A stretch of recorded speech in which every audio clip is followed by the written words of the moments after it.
ಗಾಂಧಿ ಚೌಕ್ ಏರಿಯಾದಲ್ಲಿ ಬಹಳಷ್ಟು ಟ್ರಾಫಿಕ್ ಸಮಸ್ಯೆ ಆಗ್ತಾ ಇದೆ. ಇಲ್ಲಿ ಬಹಳಷ್ಟು ಒತ್ತುವರಿಗಳು ಇರುವುದರಿಂದ ವಾಹನ ಸಂಚಾರಕ್ಕೆ, ಒಂದು ಸುಗಮ ಸಂಚಾರಕ್ಕೆ ಅಡಚಣೆ ಆಗ್ತಾ ಇದೆ ಅಂತ ಹೇಳಿ ಬಹಳ ದಿನಗಳ ಹಿಂದೆನೆ ಇಲ್ಲಿ ಇರುವ ಮಾಲೀಕರಿಗೆ ಒತ್ತುವರಿಯನ್ನು ತೆರವುಗೊಳಿಸಿಕೊಳ್ಳಕ್ಕೆ ಹೇಳಿ ಕಾರ್ಪೊರೇಷನ್ ಇಂದ ನೋಟಿಸ್ ನೀಡಿದ್ದಾರೆ. ಅರೌಂಡ್ 2 ವರ್ಷ ಕಾಲಷ್ಟು ಅವಕಾಶ ಕೊಟ್ಟು ನೀವು ತೆರವುಗೊಳಿಸಿಕೊಳ್ಳಿ ಹೇಳಿನೂ ಕೂಡ ಅವರು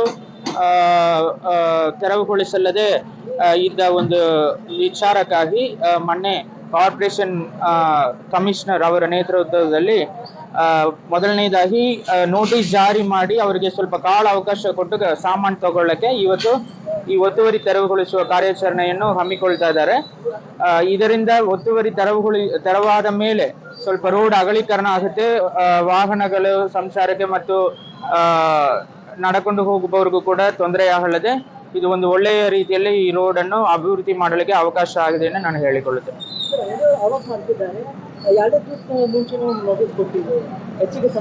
1 ವರ್ಷ ಹಿಂದೆನೆ ಕೊಟ್ಟಿದ್ದಾರೆ, 2 ದಿನ ಅಲ್ಲ, 1 ವರ್ಷ ಹಿಂದೆನೆ ಕೊಟ್ಟಿದ್ದಾರೆ. 1 ವರ್ಷ ಕಾಲಾವಕಾಶ ಕೊಟ್ಟಾಯ್ತು, ಆದ್ರೆ ಅವರೇನು ಪರ್ಯಾಯ ವ್ಯವಸ್ಥೆ ಮಾಡಿಕೊಂಡಿಲ್ಲ. ಸೊ ಅದು ಅವ್ರದೇ ತಪ್ಪು. ಕಾರ್ಪೊರೇಷನ್ ಅವರು ದೊಡ್ಡ ಮನಸ್ಸು ಮಾಡಿ 1 ವರ್ಷ ಕಾಲಾವಕಾಶ ಕೊಟ್ಟಿದ್ದಾರೆ, ಅದರಿಂದ ಇದರಲ್ಲಿ ಏನು ತಪ್ಪೇನಿಲ್ಲ. ಎಲ್ಲಿ ಮಟ್ಟ ಆದ್ರೆ ಒತ್ತುವರಿ ಎಲ್ಲೆಲ್ಲಿದೋ ಎಲ್ಲ ಕಡೆ ಆಗುತ್ತೆ. ಏನ್ರಿ ವಿಜಯಪುರ ನಗರದಲ್ಲಿ ಸಾಕಷ್ಟು ಇದೇ ರೀತಿ ಹೌದು, ಎಲ್ಲೆಲ್ಲ ಟ್ರಾಫಿಕ್ ಇಶ್ಯೂ ಆಗುತ್ತೆ, ಸಾರ್ವಜನಿಕರಿಗೆ ತೊಂದರೆ ಆಗುತ್ತೆ. ಫಸ್ಟ್ ಆ ಏರಿಯಾಗಳಿಗೆ ಆದ್ಯತೆ ನೀಡಿ ಫಸ್ಟ್ ಅಲ್ಲಿ ಒತ್ತುವರಿ ತೆರವುಗೊಳಿಸುವ ವ್ಯವಸ್ಥೆ ಮಾಡ್ತಾರೆ ಕಾರ್ಪೊರೇಷನ್ ಅವರ ಕಡೆಯಿಂದ. ಮತ್ತು ವಿಜಯಪುರ ಮಹಾನಗರ ಪಾಲಿಕೆ ವ್ಯಾಪ್ತಿಯಲ್ಲಿ ಏನು ಆಜಾದ್ ರಸ್ತೆ ಅಂತಿದೆ, ಈಗ ಇದನ್ನ ಸಾಂಕೇತಿಕವಾಗಿ ಈಗಾಗಲೇ మన ಜಿಲ್ಲಾಧಿಕಾರಿ ಹೇಳಿದ್ದಾರೆ. ಆಮೇಲೆ ತಮಗೆಲ್ಲ ಗೊತ್ತಿದೆ, ನಗರದಲ್ಲಿ ದಿನೇ ದಿನ ಟ್ರಾಫಿಕ್ ಜಾಸ್ತಿ ಆಗ್ತಾ ಇದೆ. ಪ್ಲಸ್ ಆಮೇಲೆ ಏನು ಬೀದಿ ವ್ಯಾಪಾರಸ್ಥರಿದ್ದಾರೆ ಅವ್ರಿಗೂ ಸಹಿತ ಕೂತ್ಕೊಳ್ಳಿಕ್ಕೆ ಜಾಗ ಇಲ್ಲ. ನಾವು ನಗರದಲ್ಲಿ ಎಷ್ಟೇ ಡೆವಲಪ್ಮೆಂಟ್ ಮಾಡಿದ್ರು ಸಹಿತ ನಮ್ಮ ನಗರ ಸೌಂದರ್ಯೀಕರಣ ಕಾರಣದಲ್ಲಿ ತಮಗೂ ಗೊತ್ತಿದೆ. ಹೀಗಾಗಿ ಇವತ್ತು ನಾವು ಏನು ಮೊದಲನೇದಾಗಿ ಇವತ್ತು ಆಜಾದ್ ರಸ್ತೆ ನಮ್ಮ 60 ಫೀಟ್ ರಸ್ತೆ ಏನಿದೆಯಲ್ಲ, ಈ ಹಿಂದೆ ಇದನ್ನು 2012ರಲ್ಲಿ ಏನು ಪಾಲಿಕೆ ಆಸ್ತಿಗಳನ್ನು ಖರೀದಿ ಹಾಕಿಕೊಡೋ ಸಂದರ್ಭದಲ್ಲಿ ಈ ಆಸ್ತಿ ಮಾಲೀಕರಿಗೆ ರಸ್ತೆ ಜಾಗವನ್ನು ಹೊರತುಪಡಿಸಿ ಖರೀದಿ ಹಾಕಿಕೊಟ್ಟಿದ್ದಿದೆ. ಸುಮಾರು 12 ವರ್ಷದಿಂದ ಅವರು ಸಹಿತ ಈ ಪ್ರಾಪರ್ಟಿನ ರಸ್ತೆ ಜಾಗವನ್ನು ತೆರವುಗೊಳಿಸಿ ನಮ್ಮ ಸಾರ್ವಜನಿಕ ಸಂಚಾರಕ್ಕೆ ಅನುಕೂಲ ಮಾಡಿಕೊಡ್ಬೇಕಾಗಿತ್ತು.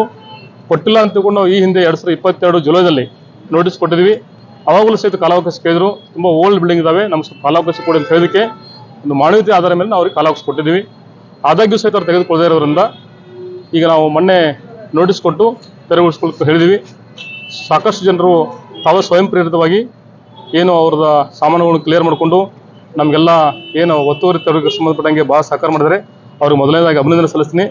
ಜೊತೆಗೆ ಇನ್ನೂ ಸಹಿತ ಇಷ್ಟೆಲ್ಲ ಸುಮಾರು ವರ್ಷದಿಂದ ಸಹಿತ ಅದನ್ನು ನಮ್ಮ ರಸ್ತೆ ಜಾಗವನ್ನು ಅತಿಕ್ರಮಣ ಬಳಸ್ಕೊಂಡ್ರು, ನಾವು ಹೇಳಿದ್ರು ಸಹಿತ ತೆರವುಗೊಳಿಸದೆ ಸಾಕಷ್ಟು ಜನ ಇದ್ದರು. ಅವುಗಳನ್ನ ನಾವು ಇವತ್ತು ನಮ್ಮ ಪಾಲಿಕೆಯಿಂದ ತೆರವುಗೊಳಿಸ್ತಾ ಇದ್ವಿ.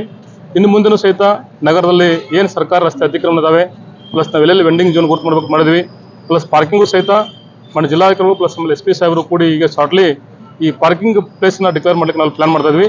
ಇದಕ್ಕೆಲ್ಲರೂ ನಮ್ಮ ಮಾಧ್ಯಮದ ಮೂಲಕ ಎಲ್ಲರೂ ಸಹಕಾರ ಮಾಡಬೇಕು ನಾನು ಕೇಳ್ತಾ ಇದ್ದೀನಿ. Thank you.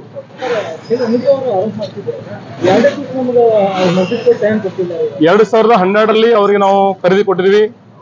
2022 ಜುಲೈದಲ್ಲಿ ನೋಟಿಸ್ ಕೊಟ್ಟಿದ್ವಿ ತೆರವುಗೊಳಿಸಲಿಕ್ಕೆ. ಸುಮಾರು ಇವತ್ತಿಗೆ 2 ವರ್ಷ ಆಯಿತು, ಆದರೂ ಸಹಿತ ಅವ್ರು ತಗೊಂಡಿಲ್ಲ. ಮತ್ತೆ ನಾವು ಅವ್ರು ನೋಟಿಸ್ ಕೊಟ್ಟು ತೆರವುಗೊಳಿಸ್ತಾ ಇದ್ವಿ. ಅವರಿಗೆ ನಮ್ಮಲ್ಲಿ ಸಾಕಷ್ಟು ಕಡೆ ನಾವು ನೋಟಿಸ್ ಕೊಡದೇ ಇರತಕ್ಕಂಥ ತೆಗೆದಂಥ ಉದಾಹರಣೆಗಳಿದಾವೆ. ನೋಟಿಸ್ ಕೊಡದೇನೂ ತೆಗಿಬೋದಾಗಿತ್ತು, ಆದರೂ ಅವ್ರಿಗೆ ಒಂದು ಮಾನವೀಯತೆ ಆಧಾರ ಮೇಲೆ ಅವರಿಗೆ ಏನು ಪ್ರಾಪರ್ಟಿ ಡ್ಯಾಮೇಜ್ ಆಗಬಾರ್ದು ಅಂದ್ಕೊಂಡು ನಾವು 40 hours ಕೊಟ್ಟು ನೋಟಿಸ್ ಕೊಟ್ಟಿದ್ವಿ. ಆದರೂ ಕೆಲವು ಅವಕಾಶ ತಗೊಂಡಿದ್ದಾರೆ, ತೆಗೆದುಕೊಳ್ಳೋದವ್ರಿಗೂ ಸಹಿತ ನಾವು ಇವತ್ತು ತೆರವು ಮಾಡ್ತಾ ಇದ್ವಿ. ಸುಮಾರು ನಾವು 14 ಪ್ರಾಪರ್ಟೀಸ್ ನಾವು ನೋಟಿಸ್ ಕೊಟ್ಟಿದ್ವಿ, ಎಲ್ಲವೂ ಸಹಿತ ತೆರವುಗೊಳಿಸ್ತಾ ಇದ್ವಿ. Thank you.